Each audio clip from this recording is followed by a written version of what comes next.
हजरात, ईरान की दो टूक सुन लीजिए। असल में डोनाल्ड ट्रंप के द्वारा बार बार धमकी दी जा रही थी कि भाई डील करनी पड़ेगी, आपको हमसे बात करनी पड़ेगी। तो ये जो अंदाज है ईरान को पहले से पसंद नहीं आ रहा है। तो उससे पहले एक जानकारी ये कि ईरान को जो है डोनाल्ड ट्रंप ने यूएई के जरिए डोनाल्ड ट्रंप ने एक खत भेजा ईरान के सुप्रीम लीडर को। तो ईरान के सुप्रीम लीडर ने वो खत पढ़ा, लेकिन ये बताया नहीं कि खत में क्या है। लेकिन ईरान के सुप्रीम लीडर ने कहा कि इससे बात करना यानी ट्रंप से बात करना बेकार है, क्योंकि ईरान से वो प्रतिबंध यानी जो पाबंदी है वो हटाएगा नहीं और ईरान का इससे बात करने में कोई फ़ायदा नहीं है। तो ईरान के जो सुप्रीम लीडर हैं उन्होंने इस बातचीत को रद्द कर दिया, डोनाल्ड ट्रंप को झटका दिया। इसके बाद ईरान के राष्ट्रपति पेज़ेश्कियान का बयान आया। उन्होंने कहा कि अमेरिका धमका रहा है, धमकी भरे लहजे से बात कर रहा है, लिहाजा अमेरिका से हम ये कहेंगे कि सुनो, तुम बात करने के काबिल नहीं हो, अब तुम्हें जो करना है तुम वो कर लो। तो ये ईरान की दो टूक थी कि भैया तुम बात करने के काबिल नहीं हो, तुम्हें जो करना है, जैसे वो हमले की धमकी दे रहा है, पाबंदी तो वो लगा ही चुका है, 10 तरह की धमकियां दे रहा है। तो अब ईरान ने कह दिया कि जो करना है कर ले भाई, हम तो बात करेंगे नहीं उससे। उधर ऐतिहासिक फैसला हुआ है। ईरान, चाइना और रशिया पहली बार चाइना की राजधानी बीजिंग में बैठकर ईरान के न्यूक्लियर प्लांट पर बात करने वाले हैं। ईरान ने इससे पहले कभी भी अपने परमाणु को लेकर, न्यूक्लियर पावर प्लांट को लेकर कहीं भी बात नहीं की है। पहली बार ईरान अपने दोनों साथियों के साथ चीन में बात करने को तैयार हुआ है। उधर अरब सागर में ये तीनों दोस्त ईरान, रशिया और चाइना खौफनाक खतरनाक ड्रिल कर रहे हैं, जिस पर पाकिस्तान से लेकर दूसरे अरब देश, अमेरिका और इजराइल और यूरोप के कई देशों की करीब से नजर है।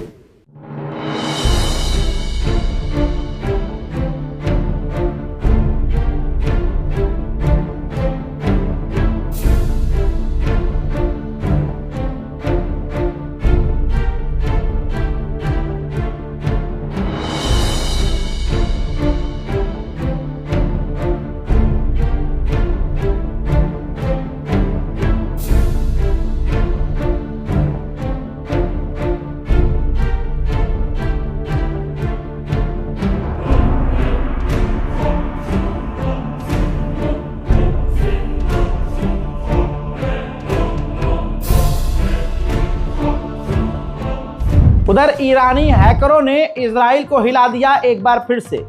इजराइल के अंदर वो लोग जिनके पास गन के लाइसेंस है, उनका डेटा जो ऑनलाइन गवर्नमेंट वेबसाइट पर अवेलेबल है, उनकी तमाम जानकारी और डिटेल्स को ईरान के हैकर्स ने हासिल कर लिया है।